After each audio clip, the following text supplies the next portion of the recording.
Hey there everybody, so I'm excited you're here. This is a video I've been wanting to shoot for a while now.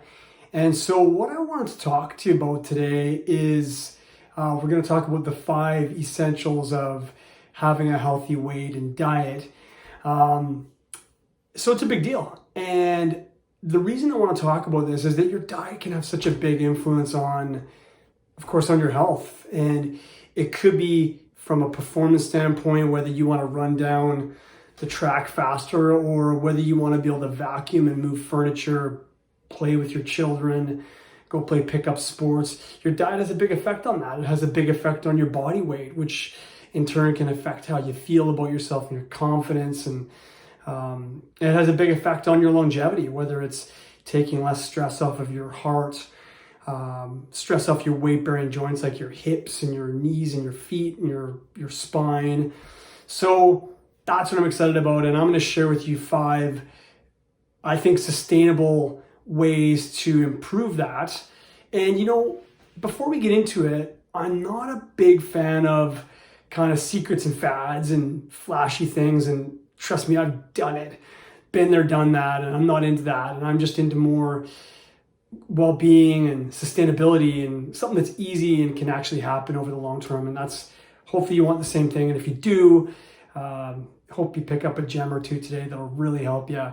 But I'll share with you a funny story before I get into this. So I ran into a friend, an acquaintance that I hadn't seen in a few years, and I saw him the other day, and I went, my goodness, you look terrific. What is going on? And it was just before COVID hit. And it turned out that he and his family were heading off on a vacation, and he had, I guess, in his mind, a dad body, and he didn't want a dad body anymore. So he went on this diet, this fantastic diet. And I said, well, what did you do? So he said, well, for instance, for today for lunch, I had 6 ounces of spinach, 2 tablespoons of olive oil, 4 ounces of almonds, blah, blah, blah. And it turned out he'd lost, 25 pounds in 2 months or something crazy. And he looked great, and the diet, I'm sure, is fantastic. But I kind of left there going, geez, I wonder if, he's going to be able to sustain that. And, now that he has the dad, he doesn't have the dad body. So anyway, so what we're talking about today is not that kind of thing. Just slow and steady, easy, sustainable, manageable things. And I'll repeat some of these words because I think they're really important. So first tip I want to give you guys, you probably heard it before, and it's kind of a big thing right now, but there's a lot of truth to it, I believe, and that's having a more plant-based diet. So, yeah, we all know that fruits and vegetables are really important for us. So, that's easy. I think for a lot of you, if you can take your meat intake down a little bit, I think that's fantastic. And I'm not talking about this from a, save animals perspective. I'm just talking about it from a purely healthy perspective. I think,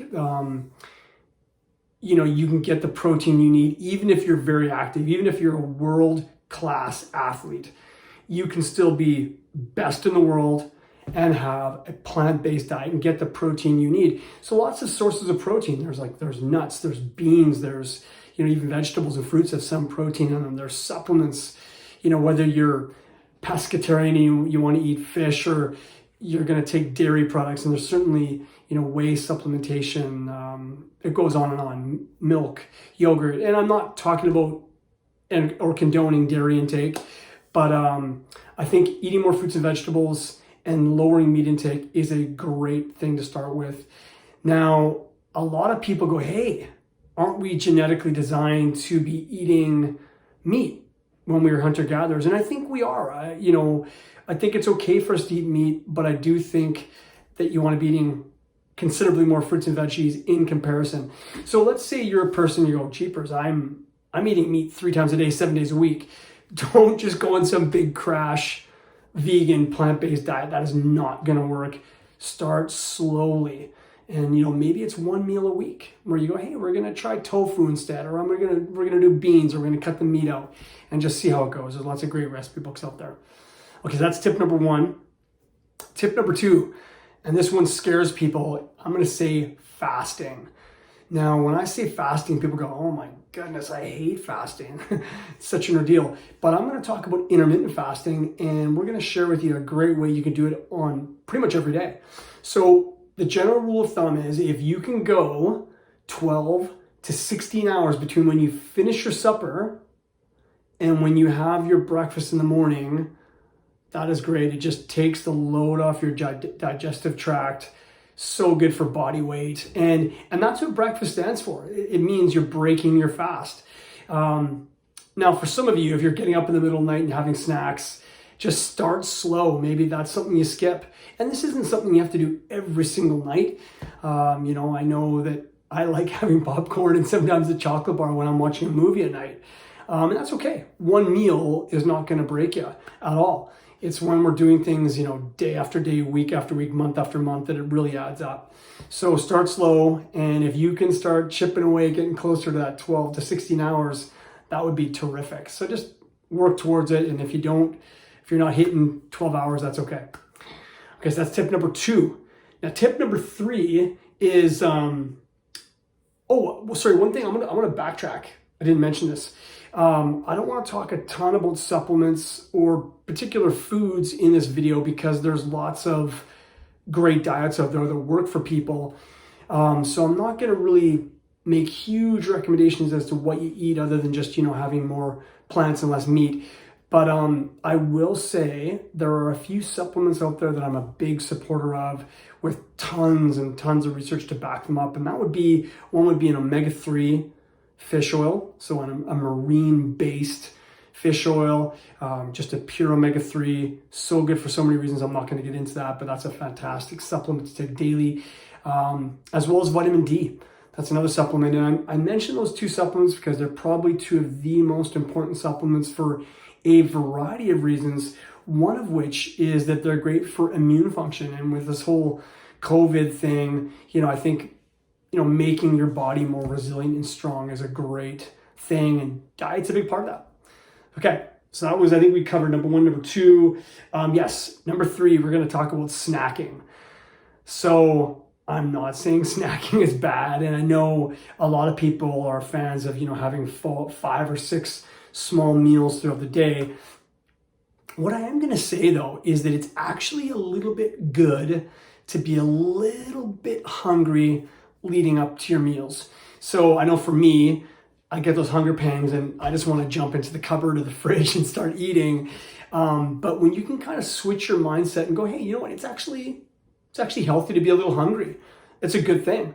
So I'm not saying stop all snacking. I know that, 2 or 3 o'clock in the afternoon, it's that witching hour. But maybe just being more aware, and for the most part, seeing if you can go into your meals hungry is a great thing, and just hold off on that urge to go grab a snack. That'll really help. And again, take the load off your system and get those excessive calories we tend to eat in. And I think typically unneeded calories, just a way to limit them. That's great for your body. Okay, tip number 4 is again, not eating too much.